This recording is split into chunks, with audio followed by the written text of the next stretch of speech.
상제님께서 탕강하신 그 해에 신민년에도 중요한 의미가 들어있나요?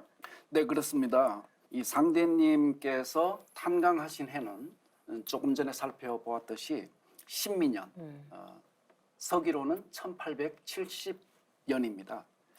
이 신민년에 탄강하신 이유는 먼저 우리가 우주 원리로서 이해를 할 수 있습니다.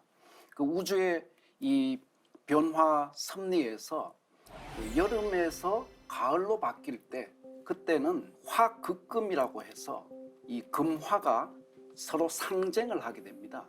그래서 이 금화 상쟁의 이런 원리에 따라서 대변국이 발생합니다. 그래서 전 인류는 그 대변국으로 인해 생기는 그런 추살에 의해서 멸망당하게 되는 것이죠. 입법적으로는.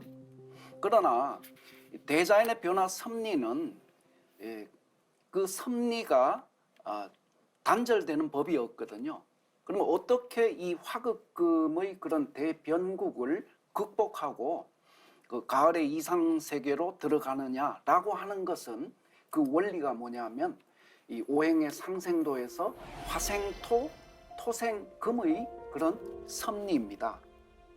그래서 이 우주의 가을 세상을 여시는 상제님이시기 때문에 바로 화생토, 토생금, 그 여름과 가을의 변화 섭리를 이끄는 것은 그 중심에 있는 토입니다. 그래서 상제님께서 이 천간지지로 신미를 가지고 오시는 거거든요. 조금 더 이해를 돕기 위해서 한자 한자씩 설명을 드리면 먼저 신이라고 하는 것은 천간입니다.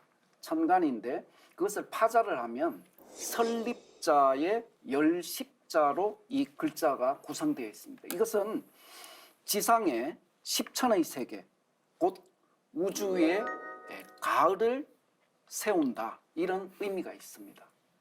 또 일반적으로는 그 신이라고 하는 것은 이 초목농사에서 열매를 상징합니다. 이 대우주의 인간 농사의 가을의 그런 생명의 완성을 상징하는 거거든요.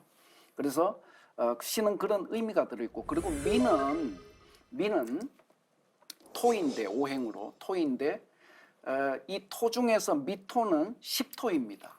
십토. 그래서 화생토, 토생금의 생명의 다리를 놓아주는 그런 완전한 토인 것이죠.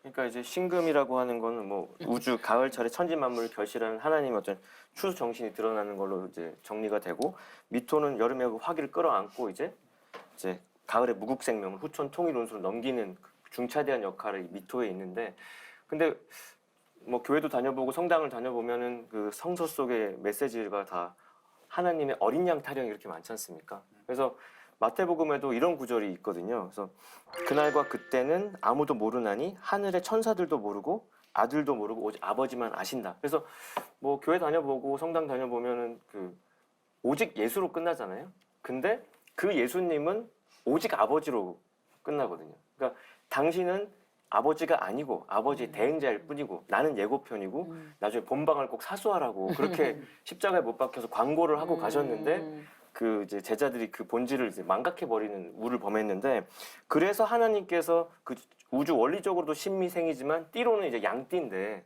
그 양의 정신이 이제 어떤 건지를 이제 하나님께서 또 쉽게 풀어주신 적이 있거든요. 이렇게 내가 신미생이라 통속에 미를 양이라 하나니 양은 종이를 잡느니라 이런 말씀도 있는데, 하나님 인간으로 오셔서 그 모든 성자들이 예언했던 거를 구체적으로 실현해 주시기 위해서 천지공사를 그렇게 밤낮으로 하시면서 종이를 그렇게 써가지고 글도 쓰시고 불사르시면서 정말 헌신적으로 살다 가셨지 않습니까? 그것도 그러니까 기독교가 외친 구원의 이상인 지상천국을 이 땅에 실현해 주시기 위한 천지공사를 벌이시는 그 하나님이 예수의 어떤 응어리를 풀어주기 위해서 신 양띠로 오셔서 그걸 실현해 줬다는 거죠. 그러니까 예수님이야말로 어찌 보면 그 아버지 하나님을 위해서 속죄의 제물로 바쳐진 어린 양인데, 그 성자의 그 짧은 생애 속에 그 깊은 한을 풀어주시는 또 해원의 정신 또한 양띠로 오신 뜻에 있지 않나 이런 생각도 듭니다.